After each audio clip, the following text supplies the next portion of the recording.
Well, ports on the west coast of the U.S. are bracing for a major impact as the U.S. and China's trade war continues. Around half of the products that arrive from overseas are made in China, a figure that's expected to decrease as the tariff cycle continues.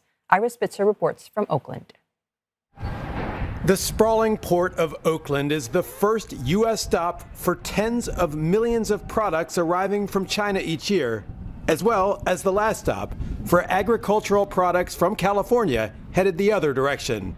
But industry analysts like Sean Randolph of the Bay Area Council Economic Institute believe the recent tariffs of well over 100% on those goods mean a slowdown at this port is almost certain. They've estimated that cargo volume will drop by about 10% with the current level of tariffs. That's a lot for any port, and it has ripples going through the economy. Those ripples are apparent at the East Bay Restaurant Supply Warehouse just down the road from the port. The business sells kitchen products to restaurants and consumers, many made in China. Its chief financial officer, David Wong, says prices started going up as soon as the Trump administration made it clear that tariffs were going to happen. Since early of the part of this year, we've been receiving communications from our partners, from our vendors about the increase in prices. When they pass down the prices to us, unfortunately in this industry, we will pass on to the end consumers. Data shows fewer ships leaving China for West Coast ports, and the longer it goes on, the more volatile things are likely to get. However, there is some hope following President Trump's comments that the tariffs could come down substantially.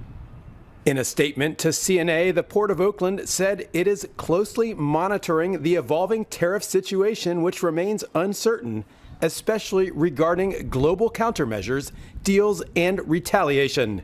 The Trump administration has indicated one of its major goals with the tariffs is to try and encourage domestic manufacturing.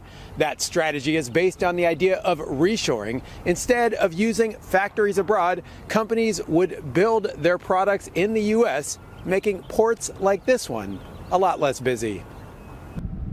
That creates a dilemma for U.S. companies who had already been trying to reduce their reliance on China by moving manufacturing to countries more closely aligned with Washington. So what does that say to a company that may have moved its production out of China to Vietnam or to Mexico, thinking they were doing the right thing, they were diversifying, they were doing what the U.S. government was asking, and now is that still a viable strategy? California, which is home to the U.S.'s largest economy, recently became the first state to sue the Trump administration over the tariffs. Governor Gavin Newsom said they've already inflicted billions in damages and caused irreparable harm. With its proximity to Asia, global trade disruptions have the potential to leave the state high and dry. Ira Spitzer, CNA, Oakland, California.